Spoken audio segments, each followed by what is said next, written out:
আজই ডাউনলোড করুন আর এনজয় করুন আপনার পছন্দের শো। ওর ভালোবাসার যে চিহ্ন আমার পেটের মধ্যে একটু একটু করে বড় হচ্ছে, ভবিষ্যতে আমি তাকে কি জবাব দেবো বলতো?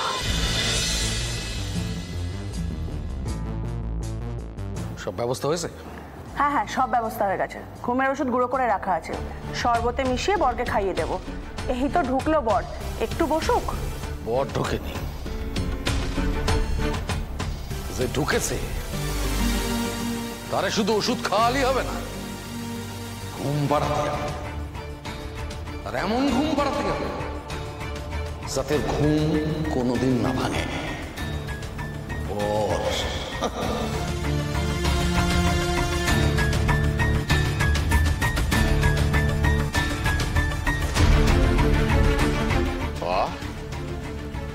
সুন্দর লাগছে।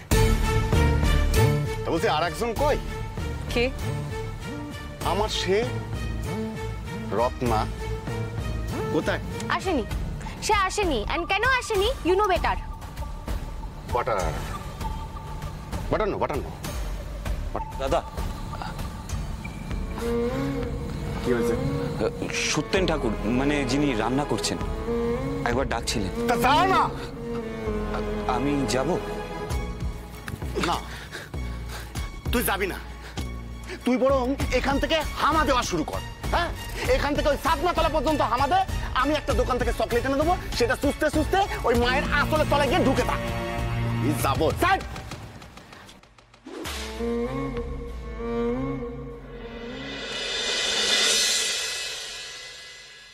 কেমন আছো পলাশদা?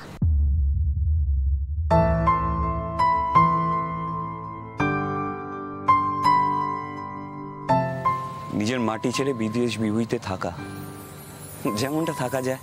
তোমাকে যেতে কে বলেছিল? এখানে থাকতে কি অসুবিধা হচ্ছিল শুনি? থাক সে সব কথা। তোমাকে এতগুলো চিঠি পাঠিয়েছি, একটারও উত্তর দেওয়া যায় না রানী। চোখের আড়াল হতেই ভুলে গেলে। আমার কাছে তো ফোনও নেই যে তোমায় একটা ফোন করব। আমি তো লিখেছিলাম তোমাকে পলাশদা। 10টা চিঠি দিলে একটা 1.5 লাইনের উত্তর। যে মানুষটা তার সব কিছু ছেড়ে এত দূরে পড়ে থাকে, তার কাছে সেই চিঠির দাম কি সে তুমি বুঝবে না। বাবা, চিঠি রিসিভ হচ্ছিল বুঝি?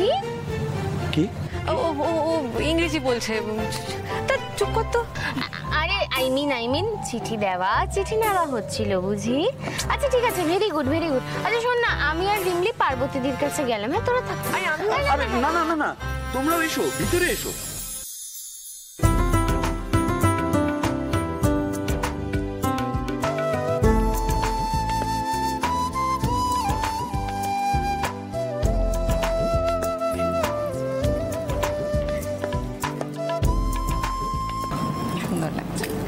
তোকেও পারু।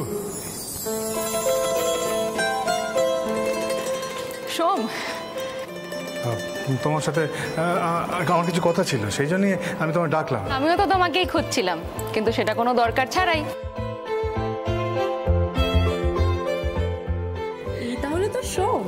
হাই সোম, আমি বর্ণালী। নমস্কার।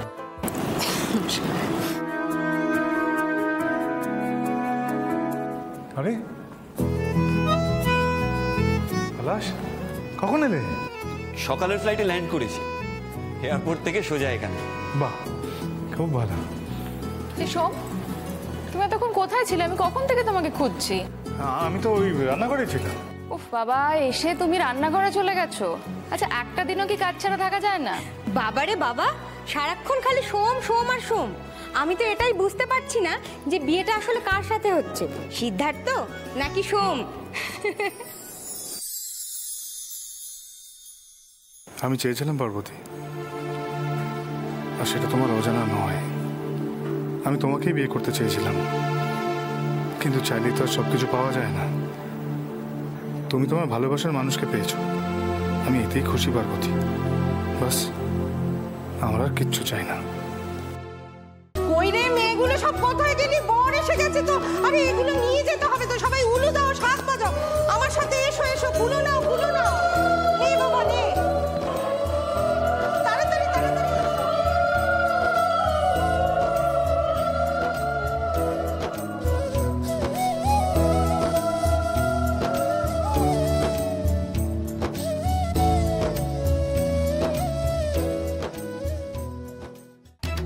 বরং তুমি যারাই করো, ওর কে হবে ঠিক করবো আমি।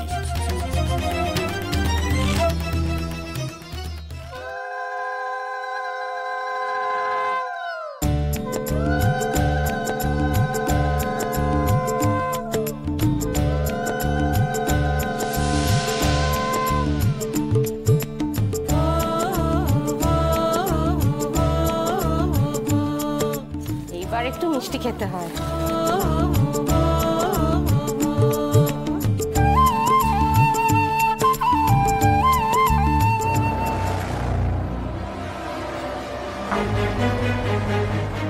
এসো এসো বাবা, এসো, আসুন আপনারা সবাই আসুন, আসুন।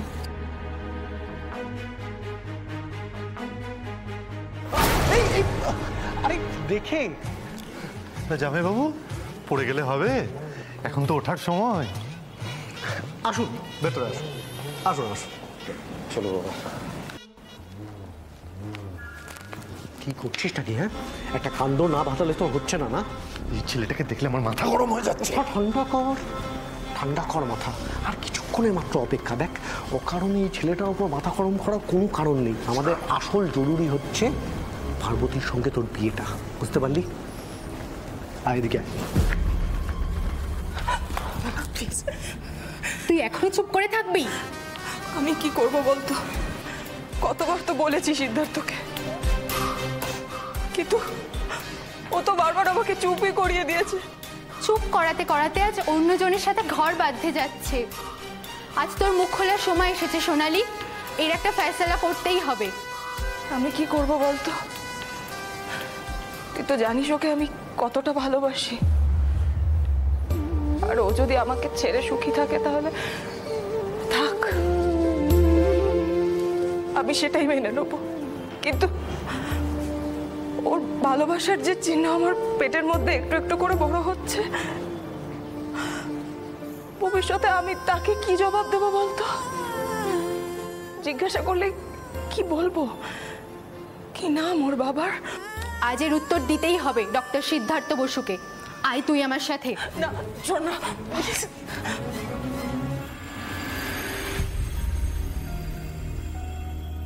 হ্যালো, হ্যাঁ শোন, যা বলছি কথাগুলো একটু মন দিয়ে শোন।